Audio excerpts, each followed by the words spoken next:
नमस्कार बंधुरा नवदिगंत चैनल पक्ष থেকে আপনাদের সকলকে জানাই স্বাগতম। তো বন্ধুরা আজকে সকালের গুড মর্নিং জানিয়ে আমি আপনাদের জন্য নতুন একটি আপডেট এই ভিডিওতে দিতে চলেছি।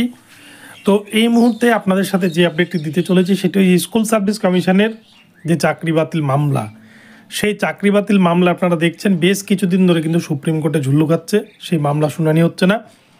তো এবারে কিন্তু এই মামলা উঠতে চলেছে 28শে নভেম্বর 2024 তারিখে। এই দিনই কিন্তু এই মামলার শুনানি হওয়ার প্রবল সম্ভাবনা রয়েছে, এমনটাই কিন্তু জানিয়েছেন বিশিষ্ট আইনজীবীরা। তো চলুন আমরা এই বিষয়ে এই ভিডিওতে জেনে নিই যে 26,000 চাকরি বাতিল মামলায় কাদের ভাগ্য খুলতে চলেছে আগামীতে। তো আমরা সম্পূর্ণ জানবো, তবে তার আগে বলি যারা প্রথমবার চ্যানেলটি দেখছেন আপনারা অবশ্যই চ্যানেলটিকে সাবস্ক্রাইব করে নেবেন এ ধরনের আপডেট সবার আগে সর্বপ্রথমে পাওয়ার জন্য।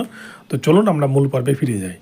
তো বন্ধুরা আপনারা জানেন কলকাতা হাইকোর্টের ডিভিশন বেঞ্চের রায়ে বিচারপতি দেবাংশু বসাকের এবং বিচারপতি মোহাম্মদ সাব্বার রাশিদির যে ডিভিশন বেঞ্চ, সেই বেঞ্চ কিন্তু স্কুল সার্ভিস কমিশনের যে পুরো প্যানেল, এই প্যানেলে কিন্তু রাজ্য সরকার এবং স্কুল সার্ভিস কমিশনের অসহযোগিতার জন্য তারা কিন্তু দুধ আর জলকে আলাদা করতে পারেনি। অর্থাৎ কারা যোগ্য কারা অযোগ্য এই প্রশ্নের উত্তর তারা না পেয়ে তারা কিন্তু বাধ্য হয়েছিলেন পুরো প্যানেলটাকেই, পুরো নিয়োগ প্রসেসটাকেই বাতিল করে নতুন করে ফর্ম ফিল আপ করিয়ে নতুন করে রিক্রুটমেন্ট প্রসেস চালু করার জন্য পুরো 26,000-এর পুরো প্যানেল, যেখানে 9, 10, 11, 12 গ্রুপ সি গ্রুপ ডি মোট 4টা ক্যাটাগরির কিন্তু চাকরি বাতিল করেছিল মহামান্য কলকাতা হাইকোর্ট। আর সেই রায়কেই সরকার সুপ্রিম কোর্টে চ্যালেঞ্জ জানিয়ে তারা কিন্তু একটা সাময়িক স্টে নিয়ে আসে এবং সেই স্টে কিন্তু এখনও পর্যন্ত রয়ে গেছে সেই প্যানেলের ওপর।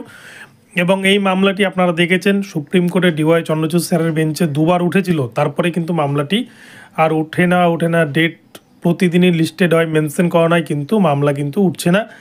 তো যাই হোক, DY চন্দ্রচূড় স্যার তিনি অবসর গ্রহণ করেছেন। আমরা বিভিন্ন সাক্ষাৎকারে দেখেছিলাম যে উনি রিটায়ারমেন্টের আগে কোনো রকম কোনো বিতর্কে জড়াতে চান না। তো হয়তো সেই জন্যই মামলাগুলো শুনানি হচ্ছিল না, বা যাই হোক যে কারণে হোক না কেন সবাই মোটামুটি একটা ধারণা করতে পারছে যে কী জন্য শুনানিগুলো হচ্ছিল না। তো নতুন প্রধান বিচারপতি এসেছেন সুপ্রিম কোর্টে, সঞ্জীব খান্না স্যার। তো এই মামলাগুলো কিন্তু এই মামলাটিকে 28 তারিখ রাখা হয়েছে টেন্টেটিভ ডেট হিসেবে। 28 তারিখে কিন্তু এই মামলাটি উঠবে বলে এমনটাই জানিয়েছেন বিখ্যাত আইনজীবী ফিরদৌস শামীম স্যার। তিনি কিন্তু এই মামলায় লড়ছেন। SSC যারা বঞ্চিত চাকরি প্রার্থী তাদের হয়ে, অর্থাৎ পিটিশনারদের হয়ে কিন্তু তিনি লড়ছেন। তিনি দিল্লিতে গিয়ে এই মামলা কিন্তু সুপ্রিম কোর্টের লয়ারদের এগেনস্টে লড়ছেন।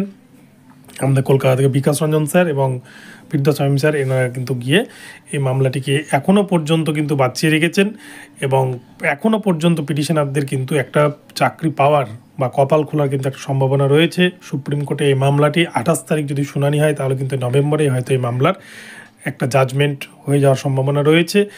তো আগামীতে দেখা যাক এই মামলা কি হয়।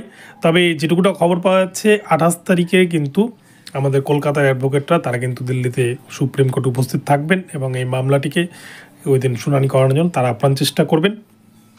তো দেখা যাক এদিন কি আপডেট উঠে আসে। তো বন্ধুরা এখন এ পর্যন্ত রইল, আপনাদেরকে ভিডিওটিতে জানালাম। তো আপডেটটি ভালো লাগলে চ্যানেলকে সাবস্ক্রাইব করে দেবেন। দেখা হচ্ছে পরবর্তী ভিডিওতে। ধন্যবাদ।